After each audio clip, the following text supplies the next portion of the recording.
শুভ সকাল বন্ধুরা। দেখতে পাচ্ছেন আমি জাস্ট ময়ূরীর বাইরের কিছু অ্যাবান্ডান্ট ঘর আছে পুরনো 2007-8 সাল করে, এগুলো অ্যাক্টিভ ছিল বাট এই মুহূর্তে অ্যাবান্ডান্ট, তো সেখানে একটুখানি পায়চারি করছি। তো আমাদের অটো বলা হয়েছে সারাদিনের ঘোরার জন্য, এবং সেই অটো নেবে হচ্ছে আমরা বোরো কেভস যাবো, রাস্তায় যা যা পড়বে দেখবো এবং আবার এখানে ড্রপ করাবে। টাকা নেওয়া হয়েছে 2,500 টাকা। ট্যাক্সি বলছিল 3,500, অটো বললো 2,500, তো আমরা অটোতেই। আমি কোনোদিনই বেশি টাকা দিয়ে ঘোরার পক্ষপাতী নই, তাই অটোতেই রাজি হলাম। চলুন এক এক করে আপনাদের স্টপ দেখাবো। দেখতে পাচ্ছেন এইটা হচ্ছে আমাদের সকালের কমপ্লিমেন্টারি ব্রেকফাস্ট, যেটা আপনাদের অলরেডি বলেছিলাম। বেশ ভালো খাবার, পুষ্টিকর খাবার এবং বিনা পয়সাতে, তো খুবই সুন্দর খাবার।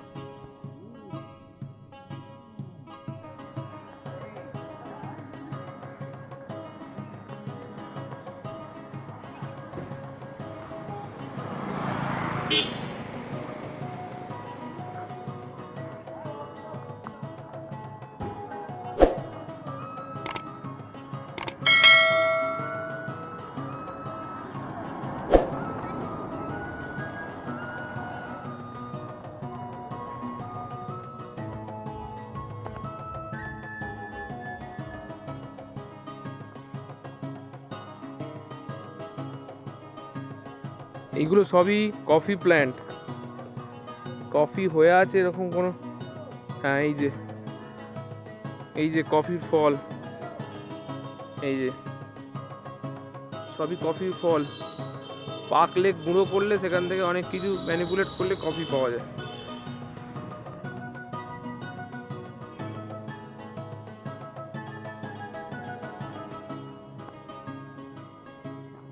আর এইগুলো, এই যে শাখা পরজীবী গাছগুলো, এগুলো সব গোলমরিচ।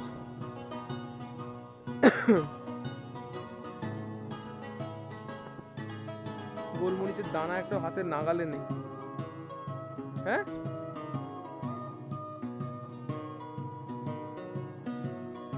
কিরকম গাছগুলো। তো এটা হলো আমাদের ফার্স্ট স্পট, যেটাকে বলা হয় কফি গার্ডেন। বেসিক্যালি এটা এটা অনন্তগিরি হিলের কাছে অবস্থিত। তো এই কফি গার্ডেনের স্পেশালিটি হলো এখানে কফি চাষ হয়, কফি কাল্টিভেশন হয়, different types of coffee cultivation হয় এখানে। সবগুলো দেখতে পাচ্ছেন, এইগুলো সবই কফি গাছ, ঠিক আছে, এইগুলো সব কফি গাছ। তো এই কফি গাছের যে ফল হয়, কফি ফল, সেই কফি ফলগুলোকে পাকার পর সেগুলোকে অনেক রকম প্রসেসিং করতে হয়, তারপরে কফি ডাস্ট পাওয়া যায়। আর এখানে কফি ছাড়াও আছে হচ্ছে গোলমরিচ, ব্ল্যাক পেপার যেটাকে বলা হয়। তো এই ব্ল্যাক পেপার হচ্ছে বেসিক্যালি পরজীবী গাছ, শ্রাব সর্ট অফ, অন্য গাছের ওপর ডিপেন্ড করে থাকে। তো এই বড় বড় গাছগুলো হচ্ছেন যার গায়ে যে পাতাগুলো লেগে আছে, এগুলো সবই হচ্ছে ব্ল্যাক পেপারের গাছ। তো এদেরও ছোটো ছোটো ফল হয়, ফলগুলো পাকার পর কালো টাইপের হয়, সেইগুলো থেকেই গোলমরিচ আমাদের পাওয়া যায় গুঁড়ো করে। গুঁড়ো করতেও পারেন, নাও করতে পারেন। গোল গোল ফল পাকার পরই সেটা গোলমরিচ খাদ্য হিসেবে উপযুক্ত হয়। কাঁচা অবস্থাতেও স্মেল থাকে, বাট খাওয়া যায় না।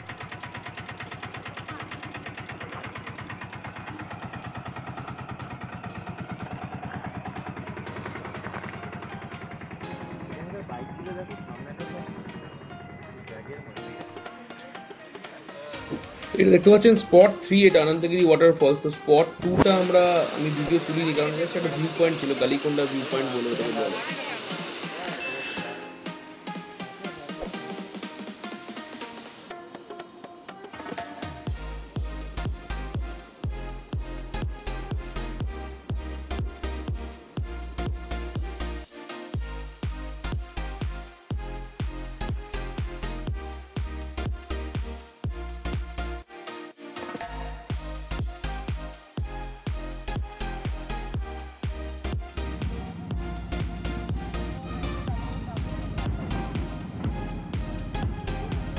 হ্যাঁ, পুরোটা পুরোটা।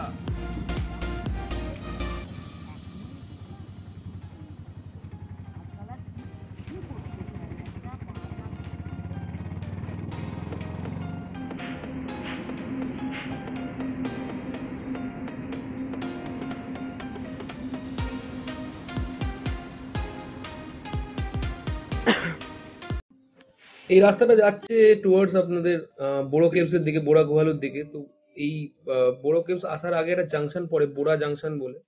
বোরা জাংশন থেকে মানে আরাকু থেকে যখন আপনি বোরা কেভস আসবেন, বোরা বোরা জাংশন পড়বে। বোরা জাংশনের বাঁ দিক দিয়ে রাস্তাটি বোরা কেভস চলে গেছে, বোরা জাংশন থেকে 5 কিলোমিটার। এবং ডান দিকের রাস্তাটি বিশাখাপট্টনম চলে গেছে আপনাদের টাইডা হয়ে। ওপরে ডামুকু বলে, টাইডার ওপরে একটা স্পট আছে ডামুকু বলে, তো ওই ওই রাস্তাটাতে যদি আপনাদের কোনোদিন সৌভাগ্য হয় টাইডা জঙ্গল বেলসে থাকার, তো ওই রাস্তা দিয়ে গেলে আপনারা ডামুকু ভিউ পয়েন্ট দিয়ে টাইডায় যেতে পারবেন।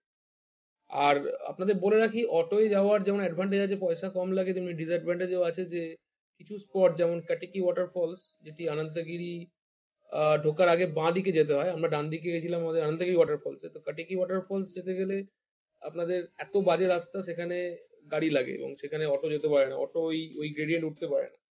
তো এটা ডিসঅ্যাডভান্টেজ। আমরা কাটিকি ওয়াটারফলস মিস করেছিলাম, আমরা অনন্তগিরি ওয়াটারফলস এবং স্ট্রেট বোরো কেভস গেছিলাম।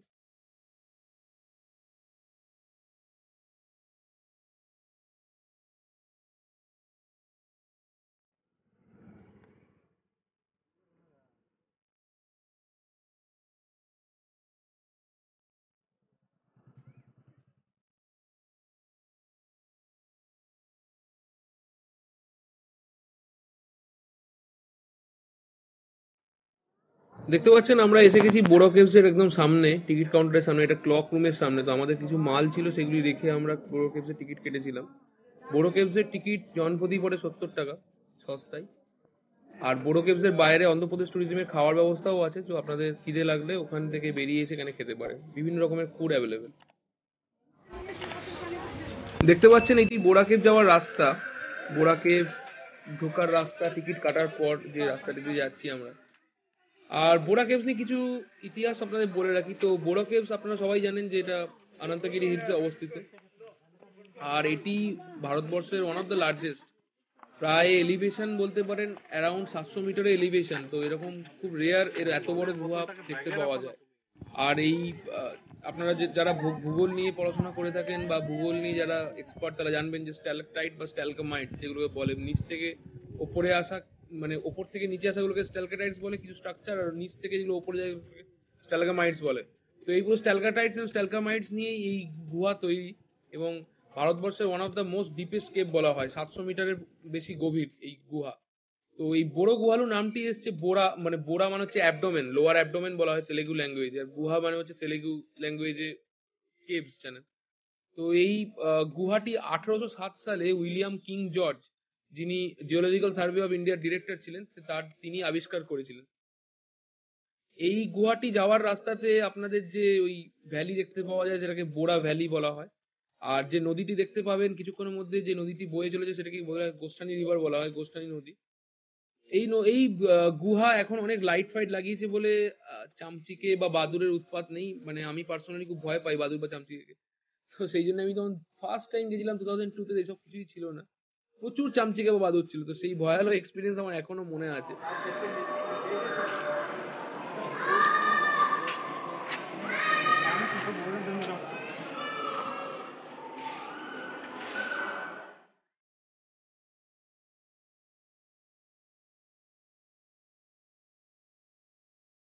এই বোরো কেভস ট্যুর দিয়ে আমাদের ডে 2 শেষ হলো আরাকুতে। আর প্রচন্ড খিদে পেয়ে গেছিল এখান থেকে বেরোনোর পর, এতটা হেঁটে, তাই আর খাবার ভিডিও করার মতন পরিস্থিতি ছিল না।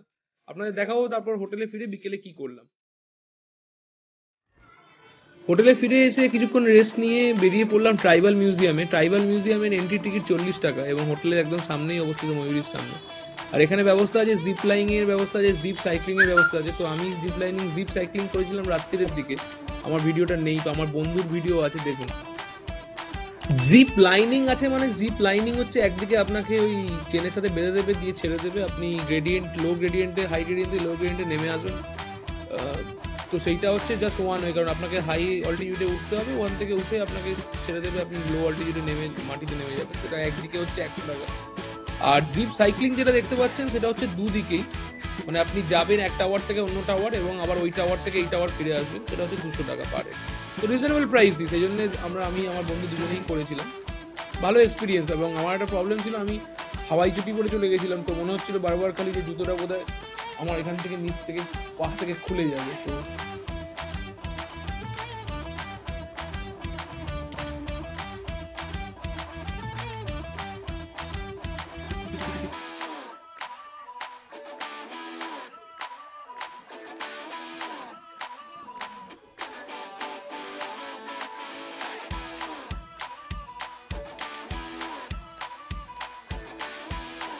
তো আজকে রাত্রিবেলা, কালকে চলে যাবো আরাকু থেকে, তো আজকে অনেক দিন বিরিয়ানি খাওয়া হলো না অন্ধ্রতে এসে, তো আজকে প্রথম ভালো বিরিয়ানি খাচ্ছি। এটা হচ্ছে শ্রী অন্নপূর্ণা টিফিন সেন্টার বলে, একদম ময়ূরীর সামনেই অবস্থিত।